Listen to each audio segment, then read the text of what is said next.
রমজানের ওই রোজার শেষে এলো খুশির ঈদ। আসসালামু আলাইকুম ওয়া রাহমাতুল্লাহি ওয়া বারাকাতুহু। আলহামদুলিল্লাহ, পবিত্র মাহে রমজানের সিয়াম সাধনার পর আমরা পবিত্র ঈদ উল ফিতর উদযাপন করতে যাচ্ছি। খুলনা মহানগরী জামাত ইসলামের পক্ষ থেকে খুলনা 2 আসন সহ খুলনার সর্বস্তরের সকল জনগণকে জানাই পবিত্র ঈদ উল ফিতরের আন্তরিক শুভেচ্ছা। ঈদ মোবারক।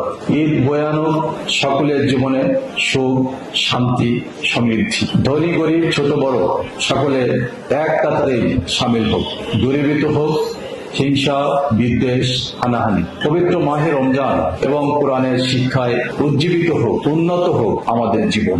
সাম্প্রদায়িক সম্প্রীতি আরো ঐক্য হোক, অটুট হোক। বাংলাদেশ একটি অপার সম্ভাবনার দেশ।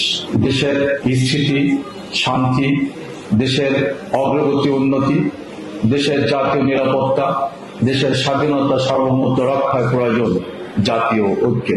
গণতন্ত্র, গণতান্ত্রিক মূল্যবোধ বা আইনের শাসন প্রতিষ্ঠা স্বাধীনতার পরে সম্ভব হয়নি। স্বাধীনতার 54 বছর পরেও গণতন্ত্রকে প্রাতিষ্ঠানিক রূপ দান করা সম্ভব হয়নি। 24-এর ছাত্র জনতার গণ অভ্যুত্থানের মধ্য দিয়ে গণতন্ত্রের পুনঃপ্রতিষ্ঠা, জাতীয় ঐক্য, বৈষম্যহীন একটি বাংলাদেশ গড়ে তোলার রাজপথ তৈরি হয়েছে। তাই আসুন আমরা বিভেদ ভুলে গিয়ে, দলীয় হানাহানি, ব্যক্তিগত ইগো ভুলে গিয়ে আমরা সম্প্রীতির একটি বাংলাদেশ গড়ে তুলি। পরিশেষে আবার খুলনা সহ খুলনার সর্বস্তরের জনগণ সহ গোটা দেশবাসীর উন্নতি, সুন্দর জীবন, সফলতা কামনা করছি এবং আমার জন্য দোয়া এবং ভালোবাসা চেয়ে শেষ করছি।